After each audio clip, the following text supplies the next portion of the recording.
Welcome to my channel ಖುಷಿ Kannada cooking blog. Please ನನ್ನ ಚಾನಲ್ನ ಲೈಕ್ ಮಾಡಿ, ಶೇರ್ ಮಾಡಿ, ಸಬ್ಸ್ಕ್ರೈಬ್ ಮಾಡಿ ಹಾಗೂ ಬೆಲ್ ಐಕಾನ್ನ ಕ್ಲಿಕ್ ಮಾಡಿ. ಮೂಲಂಗಿ ಬೇಳೆ ಸಾಂಬಾರು ಮಾಡುವ ವಿಧಾನ. ಒಂದು ಪಾತ್ರೆಯನ್ನು ಕಾಯಕ್ಕಿಟ್ಟು ಗ್ಯಾಸ್ ಕಚ್ಚಬೇಕು. ನೆಕ್ಸ್ಟು ಇದಕ್ಕೆ ಒಂದು ಬೌಲ್ ಬೇಳೆ, ನೆಕ್ಸ್ಟು ಮೂಲಂಗಿ, ಆಲೂಗೆಡ್ಡೆ,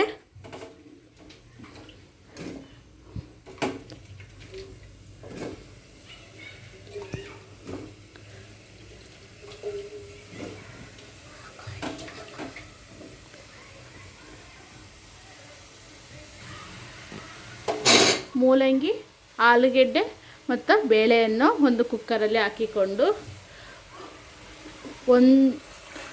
ಒಂದು ಲೋಟ ನೀರನ್ನು ಹಾಕಬೇಕು. ನೆಕ್ಸ್ಟ್ ಇದಕ್ಕೆ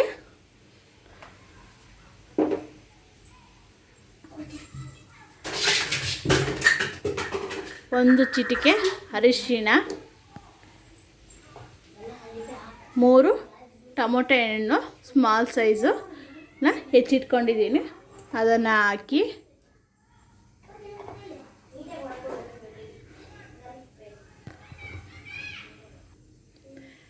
ನೆಕ್ಸ್ಟು ಕುಕ್ಕರ್ ಮುಚ್ಚಳ ಹಾಕಿ 2 3 ವಿಷಲ್ ಕೂಗಿಸಬೇಕು.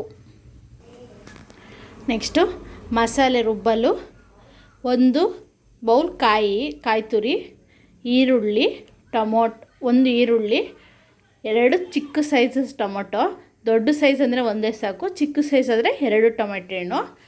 ನೆಕ್ಸ್ಟು ಖಾರದ ಪೌಡ್ರು, ಖಾರದ ಪುಡಿ 2 ಚಮಚ, ಸಾಂಬಾರು ಪುಡಿ 1 ಚಮಚ, ಎಲ್ಲನೂ ಮಿಕ್ಸಿ ಜಾರಿಗೆ ಹಾಕೋಬೇಕು. ಕಾಯಿ ತುರಿ, 2 ಈರುಳ್ಳಿ, ಟೊಮೊಟೊ, ಖಾರದ ಪೌಡ್ರು 2 ಚಮಚ, ಸಾಂಬಾರು ಪೌಡರು 1.5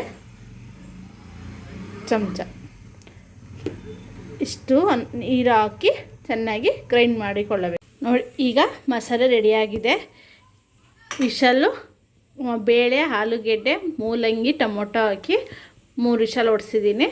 ನೆಕ್ಸ್ಟು ಒಂದು ತಪ್ಪಲಿ ಇಟ್ಟು ಒಂದು ಪಾತ್ರೆ ಇಟ್ಟು ಗ್ಯಾಸ್ ಹಚ್ಚಿ, ನೆಕ್ಸ್ಟು ಇದಕ್ಕೆ ತಪ್ಪಲಿ ಕಾದ ಮೇಲೆ 1 ಟೀ ಸ್ಪೂನ್ ಎಣ್ಣೆ ಹಾಕಿ,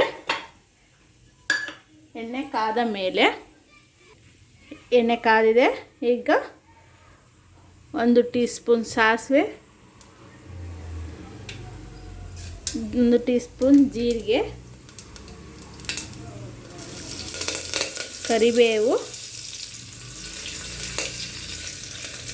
1 ಈರುಳ್ಳಿ ಸಣ್ಣಗೆ ಹೆಚ್ಚಿರೋದು,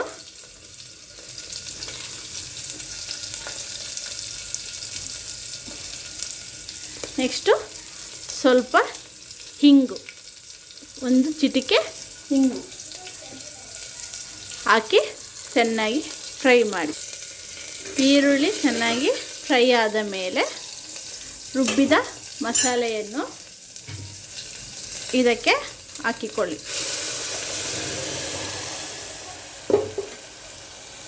ರುಬ್ಬಿದ ಮಸಾಲೆ ಹಾಕಿ ಜಾರಿಗೆ ಸ್ವಲ್ಪ ನೀರು ಹಾಕಿ ಮಸಾಲೆ ಮತ್ತೆ ಹಾಕಿಕೊಳ್ಳಿ. ಖಾರ ಕುದಿಯುತ್ತಿದೆ. ಈ ಸೈಡು ಬೇಯಿಸಿದ ಮೂಲಂಗಿ, ಬೇಳೆ, ಆಲೂಗೆಡ್ಡೆ, ಟೊಮೊಟೊ, ಬೇಯಿಸಿದ ಮೂಲಂಗಿ, ಬೇಳೆ, ಆಲೂಗೆಡ್ಡೆ, ಟೊಮೊಟೊ ತರಕಾರಿಯನ್ನು ಇಲ್ಲಿ ಕುದಿಯುತ್ತಿರುವ ಮಸಾಲೆಯೊಂದಿಗೆ ಹಾಕಬೇಕು.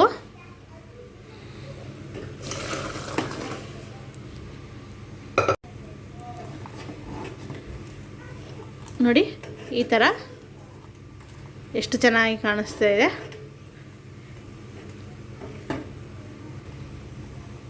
ಈಗ ಕುಕ್ಕರ್ಗೆ ಸ್ವಲ್ಪ ನೀರು ಹಾಕಿ ಇದಕ್ಕೆ ಹಾಕಿಕೊಳ್ಳಿ. ನಿಮಗೆ ಸಾಂಬಾರಿಗೆ ಎಷ್ಟು ನೀರು ಬೇಕೋ ನೋಡಿ ಅಡ್ಜಸ್ಟ್ ಮಾಡ್ಕೊಳ್ಳಿ. ಅಂದರೆ ಗಟ್ಟಿ ಬೇಕಾದರೂ ಸ್ವಲ್ಪ ನೀರು ಹಾಕ್ಕೊಳ್ಳಿ, ತುಂಬ ತೆಳು ಬೇಕಾದರೂ ಸ್ವಲ್ಪ ನೀರು ಜಾಸ್ತಿ ಹಾಕ್ಕೊಳ್ಳಿ. ನೋಡಿ ಈ ಕನ್ಸಿಸ್ಟೆನ್ಸಿ ಇದ್ದರೆ ಸಾಕು, ತುಂಬ ಚೆನ್ನಾಗಿ ಬರುತ್ತೆ. ಯಾಕೆಂದರೆ ಮೂಲಂಗಿನೇ ತುಂಬ ನೀರು ಬಿಡ್ಕೊಳ್ಳೋದ್ರಿಂದ ನಾವು ನೀರು ಸ್ವಲ್ಪ ಕಡಿಮೆನೇ ಹಾಕಿದ್ರೂ ಚೆನ್ನಾಗಿರುತ್ತೆ. ಈಗ ಇದಕ್ಕೆ ಸಾಲ್ಟನ್ನು ಹಾಕೋಣ. ಸಾಂಬಾರು ಕುದೀತಾ ಇದೆ ನೋಡಿ, ಇದಕ್ಕೆ ಸಾಲ್ಟ ಹಾಕೋಣ. 5ರಿಂದ 10 ನಿಮಿಷ ಕುದಿಸಿದರೆ ರುಚಿಯಾದ ಮೂಲಂಗಿ ಬೇಳೆ ಆಲೂಗೆಡ್ಡೆ ಸಾಂಬಾರು ಮುದ್ದೆ ಜೊತೆ ತಿನ್ನಲು ತುಂಬ ಚೆನ್ನಾಗಿದೆ. ನೋಡಿ ತುಂಬ ರುಚಿಯಾದ ಬೇಳೆ ಮೂಲಂಗಿ ಆಲೂಗೆಡ್ಡೆ ಸಾಂಬಾರು ಮುದ್ದೆ ಜೊತೆ ತಿನ್ನಲು ರೆಡಿಯಾಗಿದೆ. ಅನ್ನಕ್ಕೆ ಮುದ್ದೆಗೆ ಎಲ್ಲದಕ್ಕೂ ತುಂಬ ಚೆನ್ನಾಗಿರುತ್ತೆ. Thank you.